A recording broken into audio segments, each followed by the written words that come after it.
these two teams going at each other. I'm just going to tell everybody the teams, because people are just coming to this. Teams only named around noon on Friday for a game that kicks off at 5 o'clock on a Saturday. So the Munster team, their back three is Mike Haley at fullback, it's Andrew Conway and Keith Earls on the wings. Their centre partnership is Dialende and Chris Farrell. Their halfback partnership is Conor Murray and Joey Carberry. That's not bad. Then it's James Cronin, Niall Scannell and John Ryan in the front row, John Klein and Tyg Byrne in the second row, Gavin Coombs, Peter O'Mahony captain and CJ Stander at 8. On their bench, Dave Kilcoyne has passed the HIA, so he is available for them. Billy Holland obviously on the bench for the last time in the Pro 14. Jack O'Donoghue makes it 2. Craig Casey, JJ Hanrahan ahead of his move. Big money move to France, and Rory Scannell on the bench. Stephen Archer and Kevin O'Brien make up the rest of it.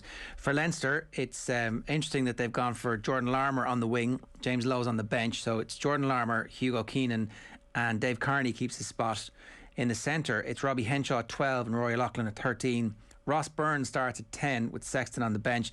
Luke McGrath starts and captains the team. So there's definitely a significant difference in what the Leinster Brains Trust thinks about their backs and what Ireland think. Cian Healy, Ronan Kelleher, Andrew Porter is the front row. Devin Toner and Scott Fardy. Toner becomes the most capped Leinster player of all time. Back row, Rhys Ruddock with something to prove, obviously, after starting one match in the Six Nations and then being dropped. Essentially, he was the 24th man for all the games, so has that little bit of blood in his mouth and a bit of bitterness. Josh van der Fleer, who's back in form after the England game, and Jack Conan at 8. James Tracy, Edburn, Tyg Furlong on the bench. Ross Maloney, Ryan Baird, Jamison Gibson-Park, Johnny Sexton and James Lowe on the bench. This is mad. Yeah, it is. It's funny, they've come at it from two very different ways. It's full bore from Munster. They are discounting how many minutes their internationals have on the clock over the course of the Six Nations. They badly need a trophy. And I'm not saying Leinster aren't desperate to win this trophy as well, but I think there's a sense that they're rewarding their squad, and it's such a difficult thing to do, is to try and keep everyone on side when you have such a competitive squad and when you have that seamless transition of players in and out. When you've done a great job but then somehow you find yourself dropped for the big games, very hard to keep those players motivated and to keep them at the club. So maybe this is Stuart Lancaster and Leo Cullen's way of being able to massage the squad kind of connectivity and culture, reward the players that have played predominantly at Pro 14 level over the course of the year. But also maybe they have some concerns around the freshness of some of their international players, and that's why they've benched them. If you look at multiple positions, there's not a whole lot. You very different players, Larmour and Lowe, but yet both equally exciting, very different ways. Ross Byrne and Sexton, that's the obvious differential there. I think the quality of Leinster with Johnny Sexton at the helm versus not is significant. No major difference at scrum half, and then littered throughout when you've got two international caliber second rows to replace Ryan Baird and James Ryan. Rhys Ruddock, who's always plays well and is in the European team at 6. And then, like you said, the informed players, Van der Fleer and Conan from last weekend. It's still a very, very exciting and competitive Leinster team. It's just not what you would anticipate they'd pick for a European Cup final if they had everyone to choose from and if they had a week's rest last week. So they've managed to do it. They managed to do it against Ulster a few weeks back with a team on paper that looked inferior. But that hasn't really mattered to Leinster in the past because they are this cog. They have an ability to be able to plug players in and do a phenomenal job. And sometimes in an academy capacity, provided there aren't too many academy players together, plug guys in and looks as though they've been there forever. So yeah, I think there's nothing in this game between these two teams. And at some point, if you back Munster, you're going to get it right. But it's hard to back against Leinster as well because they have this winning mentality and they seem to know how to get it done. The gap between the two teams seems to be getting a little bit closer. The last time they played, there was one move that eventually went Leinster's way off a set piece, and that was the winning and losing of the game. But if Leinster had lost that game, if somebody had been tackled into touch in that, or if a ball had been knocked on in that move, I don't think anybody would have said that Munster didn't actually deserve to win. I suppose that's the significant tiny little difference between the two teams at the moment, is that Leinster are in a winning mentality and they have that. I don't know what the difference between those two teams is. Like, ultimately, it feels like Munster are closing that gap. Yeah, I think they are. I think they've significantly improved. I think if you look at what some of the scores that they've managed to conjure up over the course of this season, their offloading game, the variety to the game, it's significantly improved. I think their quality of and consistency of performances over the course of the year has improved on previous years. Their back line, I think, is incredibly dangerous, particularly with Joey Carberry playing at 10, pulling the strings. Delande's been a phenomenal signing for them. Chris Farrell has a bit of a chip on his shoulder because he's not in the international reckoning at the moment, but yet he's still churning out great performances for Munster. Likewise, Andrew Conway. Keith Earls back to form. Mike Haley, probably one of their real in-form players in the last couple of months. So I think it's an incredibly exciting Munster backline, and going at more often than not one of the more exciting backlines in European rugby and in the Pro 14 rugby in Leinster. I think that is a real tussle. I'm intrigued to see what we're going to see from a launch play perspective, because I think Munster have improved significantly in that department as well. Under Larkham, I think he's got a bit of time with his team now. Sometimes it's difficult to make an impact season one. You're getting to know your players, getting to know their nuances, what their strengths are, and how you can hone particular skill sets and how you can add other ones. And I do feel as though we're really getting a sense as to what Stephen Larkham's trying to achieve from launch play. And then, there's lots of other elements with the quality of Tyke Byrne over the course of the Six Nations, CJ coming towards the end, his opportunity to win a final Pro 14 after lots of attempts. So you wouldn't begrudge him one, but it is a mouth-watering game, as I mentioned, because there's that necessity for Munster to win. If they can win one, I feel the stepping stone for them onto future European success will take a huge boost. And it's a break the seal moment. It's about trying to just get one under your belt and kind of release that pressure valve of, okay, the expectation and the necessity to win silverware. When you are a good team, you have to achieve it. You've got to take advantage of it. And I think they're almost there with it. Can they get it done? Because it'll come down to the last 5 or 10 minutes. These games nearly always do. And who can just squeeze out the big moment at the crucial time? That, I think, like, the parallels with your team eventually turning Munster over in the big game, it's right. Like, I mean, maybe we look for these narratives as a reflex always, but like, the reason why the history of sport is important when we're analysing the future is that you can see these things bubbling up. Like, if you analyse everything that Munster have done and the trauma that they've had over the last couple of seasons, where it looks like in Rassie Erasmus they've got this world-class coaching guru, and then all of a sudden it's like, well, sorry lads, the big job came and I have to go, and then it's kind of a big reset for them. And even then they have to rip apart their backroom team and get 2 new people in, and there's an immediate kind of, well, what's Larkham done? And then actually you slowly begin to see things, but he's never had Joey Carberry and Conor Murray playing together, and now all of a sudden in the biggest game of the year, it's right here. It just feels like it's all set up. It is all set up. However, they still need to do it. It won't be handed to them, and certainly not by this Leinster team. They will fight to the end, irrespective of what you might look on paper as being a slightly superior Munster team.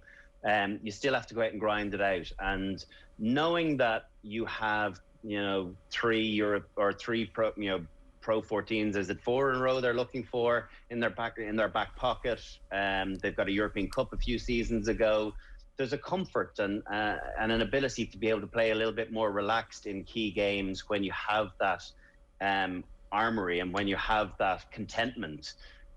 Whereas when you don't have any of that and you've only got 1 or 2 players that almost 10 years ago managed to win the Pro 12 as it was then, it works 2 ways. It can work positively because it whets the appetite and it builds a passion and a hunger for it, but it also can create a stressful situation when things get close, of the necessity to just get over the line. I remember one of the most nervous I've ever been for a game was playing Ulster in the Pro 14 final in Pro 12 in 2013 maybe. We'd lost to the Ospreys, we'd lost to Munster, and then we'd lost to the Ospreys in finals in 3 consecutive seasons. And the thought of losing 4 in a row was just unthinkable. And we felt as though we were a better team than Ulster, but played in lots of big matches, Grand Slam games, very pressurized, All Black games, World Cup games. But I felt a huge sense of stress on this game because it was almost an embarrassment piece as to the reality of what we'd have to feel if we lost 4 consecutive Pro 12 finals. So to get that one done was a huge relief. And I think, I don't know if I was the only one that felt it, but they went and won the following year, and then they've gone and won subsequent lots of Pro 14 titles, and some of them at a canter. So sometimes it is that emphasis of just getting one done, and then the next one's not as hard to come by. What do you do with the emotion of CJ and Billy Holland if you're in the Munster changing room this week? Because it does seem like of all of the sports that being able to win a collision, being the stronger in the collision is obviously very important, but also kind of having a bit of extra grudge and a bit of fight, it does seem to matter more than it matters in many other of the physical sports where you're pitting somebody against the other one. Generally the good big one or the fast big one beats the other one, whereas in a fight it's like it is ultimately the size of the fight in you. Having a little bit of extra, how much does it matter? Can you quantify it at all? I don't think you can quantify it, but it's an intangible, isn't it? And you look back to last weekend against England, and on the form books of the previous weekend, it had to be England that were favourites. But then you take into account all the conversations around CJ leaving during the week. England at home beaten by them by the last 4 occasions. And the fear factor that you play with, it's a strong emotion. So I think you've got to put all of that into a melting pot. I do feel as though Munster have a huge performance in the locker, and it's coming, and it'll come sooner rather than later because they're a good side now. And you see all the dialogue on social media talking about, it's a shame that Ulster and Leinster were in the same side of the draw because they're the 2 best teams in the group. I personally don't think so. I still think that Munster and Leinster are the 2 best teams in Ireland. Ulster are closing the gap again on Munster, but I don't think they're there yet. So I do feel as though the 2 best teams in the tournament are going to go against one another, and there's soon to be. I don't necessarily think it's got to be a changing of the guard a la 2009 from our perspective in Croke Park, but it does feel as though it's inevitable with the cycle of how rugby runs, is that the chip on your shoulder and the issues and the angst and the disappointment that comes with consecutive losses comes to a point, to a boil, and you deliver a performance that justifies and puts all of that right. And it feels as though that's in the post with Munster. It's just a matter of, can Leinster continue doing, will what they've been doing all season be enough? Can they get themselves to the emotional pitch that Munster are going to get to, and then play with the skill set that we've seen? I'm not sure if they can. I don't think they have that hate in them like Munster do. So it's that desire piece is an importantly incredibly big carrot, I should say, towards feeding Munster's appetite for getting this done. I think that some of the Munster fans are probably going to be annoyed that I'm talking about that part of it, but that for me is the kind of the icing on the cake here, because what else has been happening over the last couple of years is that they've sorted out their coaching ticket, they've sorted out their identity as the style that they're trying to achieve, and they now have strength and depth. I would say over the last 4 or 5 years, when you were looking at the Leinster team versus the Munster team, the Leinster team always seemed better. Like, you could make the case that they had better players in 10 out of the 15 positions, and there was 2 or 3 Munster players who would absolutely get in the Leinster team. Now we're looking at the starting teams, you're thinking, well, this is properly game on. Yeah, it is, and that's what you want, obviously, for a final. It's like a mini Irish trial again that we don't get to see anymore. I think there's not much between those two sides. I think if you, as we said earlier in the show, I think on the basis of the 215s and 223s, talent-wise and form-wise, it does feel as though Munster just have the edge there. But when you've got people like Alex Wotton not being able to, get into the Munster setup and having to go elsewhere on loan to Connacht for a season, and the form that he's shown, it just shows what the likes of, Conway has been able to deliver in the red jersey, what Keith Earls consistently does. And then you've got guys like Mike Haley. The easy choice would have been to, put Conway into 15 and bring one of the other attacking weapons on the wing that are in the extended squad. But Mike Haley has been so good for Munster. He's been a consistently excellent performer for them. Very good on under the high ball. His counter-attacking has been really good. His link play has been really good. Defensively strong. So you've got guys that aren't really even in the international reckoning, but playing very well for the provincial setup and constantly reminding Andy Farrell that I'm here and ready for you when you want to call on me. So it drives the standards of the game, and it drives the standards of the international team, and it drives the standards of the grudge between the two teams. And I'm sure, Munster fans are sick at this stage of the gloating that's gone on with Leinster, and they have looked on enviously, but I think they've now got a side and a squad that they can be proud of, that they really feel as though can deliver and compete at the highest level against Leinster. When you're in the Leinster dressing room this week and the storm is coming, what do you do to prepare for that? What are you saying? Like, how do you counteract it? Is it simply about being functional and making sure that you're relying on your supposedly a superior skill set and backing that again and again, and over the course of the 80 minutes that will wear itself out? Or what is that conversation? Yeah, I think it does feel as though Leinster in the last couple of years have been very focused on themselves, on being able to kind of impart their game plan on the opposition, rather than worrying about purple patches or worrying about trying to get parity or soaking at any point, knowing that a quality team is coming at them. I do feel as though they've got this huge self-belief, even when they go behind, that if they just think about their next moment and all the little processes along the way, that they feed into their overall performance. And I reference it a lot. I don't know whether it's still said. Joe Schmidt had a brilliant phrase of, rather than 180-minute performance, 81-minute performances. And it does feel as though Leinster are very focused on the next moment, and whatever's gone before, like a good golfer that has a bad shot that is able to birdie the next hole, that's able to park that. It does feel as though they don't get down on themselves and panic or don't worry.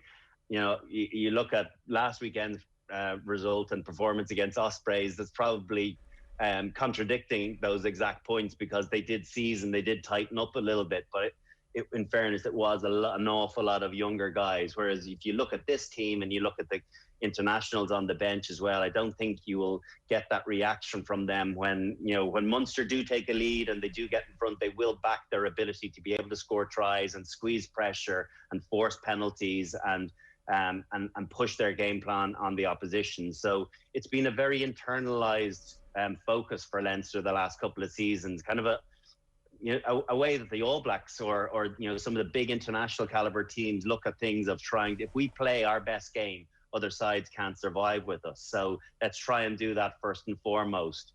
And nearly always you manage to get the job done on the basis of that if you've got a superior skill set, which they have had for the last number of years. But the gap is closing. Yeah, it'll be interesting to see if that persists at the weekend. There's two last things I want to ask you about this one. Henshaw is named at 12 here. We've obviously talked a good bit over the years about the difference between 12 and 13 and the importance of 13 as your defensive captain, the kind of person who sets the defensive agenda. He was obviously sensational against England and had been sensational throughout the whole tournament, but I did wonder if there was any case that actually Robbie Henshaw's at 13 now after the England game, and you're like, well, look at that world-class performance he's put in. I'm not saying he's not world-class at 12, but they've picked him at 12. Obviously Leinster know what they're doing. Does any... I think you're splitting you're splitting hairs during that. Like, 13 is the number on his back on last weekend, 12 is this weekend. It doesn't matter that significantly when you've got your confidence levels up to where he has them. And certainly the way Leinster play, they don't think about being in a particular position. You think about how often the wingers come in at first receiver, how often they nudge one another out of their position, be it centres to fullback or out onto the wing, just to be able to add an extra man to create overlaps or to get extra involvements in the game. You don't see wingers running from one side of the pitch to the other. You see them plugging into gaps and pushing players out, which makes way more sense from an energy conservation point of view, but also to actually have more involvements and more touches in the game. If you can pass and give and run a support line versus just tiring yourself out, getting to an edge and running a support line, you're going to, in all likelihood, have more of an action in the play. So I'm not bothered with what position Robbie Henshaw is playing at the moment. I think he's very comfortable in either. He's a player oozing with confidence at the moment, and he gives an opportunity to get advantage line a little bit more at 12. Obviously, he'll get to carry a bit more. He'll probably get his hands on the ball a bit more, which is no bad thing from a Leinster perspective, but it won't matter once line out or scrum is finished, to be honest with you. Okay, so it's kind of irrelevant at this stage. He's so flexible. The only thing is defensively, it's easier to defend at 12, and he's very good at that, but he's particularly good at defending at 13, of being able to read what launch plays are coming, and he's going to need it because you've got good wheels, particularly in Keith Earls, the acceleration for him to be able to bounce outside the back of his outside centre, and so Robbie has an innate ability to be able to read all options as they're unfolding and see them probably a fraction ahead of time than compared to the likes of O'Loughlin. So maybe that maybe a little bit of him defending at 13 might be no harm, but I think O'Loughlin's is very capable in that regard as well. And that they're all so well drilled, they really are, that be it any of the younger guys that come in as well, they seem to be able to fit in very well. It does feel as though it's a case of just get out there and play and enjoy yourself. And yes, you've got one number on your back, but have an ability to play scrum half, be a 7, be a link player, be a 10. It doesn't really matter. You got to play heads up, and I think they've been particularly good at doing that. I want to play this from earlier on. Ronan O'Gara was on OTB AM this morning, and the lads were asking him about which halfback partnership would you prefer, the Leinster one or the Munster one. This was before the teams were named, so it might have been a specific question about Gibson-Park, but have a look.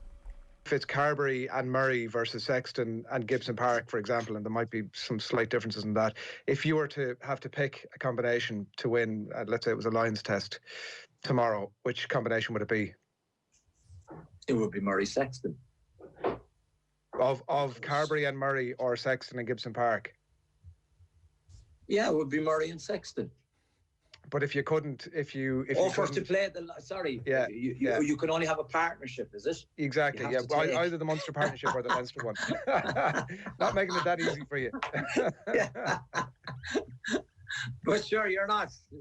Why you can't make up laws that aren't in place? Listen, I've made up a very hypothetical scenario. You can pick Murray and you can pick Sexton for the Lions. So I'm aware that you're going to start talking to me about systems, and one doesn't fit the other. So I want to nail you to an answer. Yeah.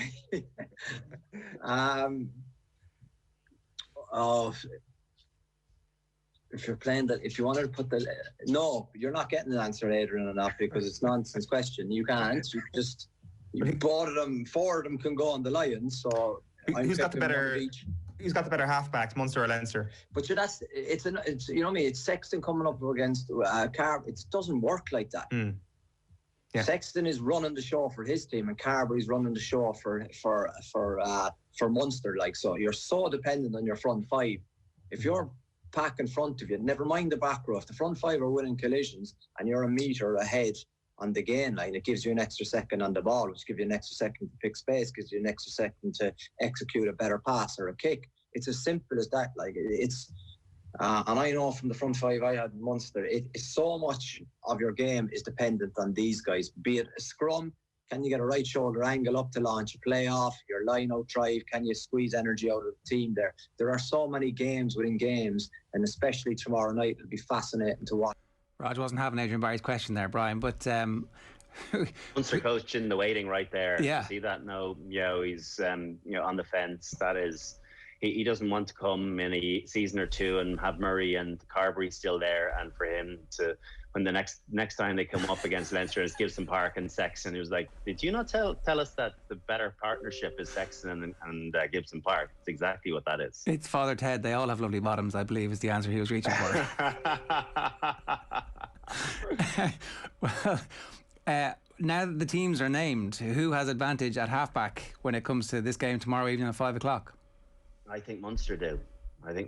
Because I think Joey Carberry is back playing with a lot of confidence. I think he's looked really good in his couple of starts, and Conor Murray is back in really good form.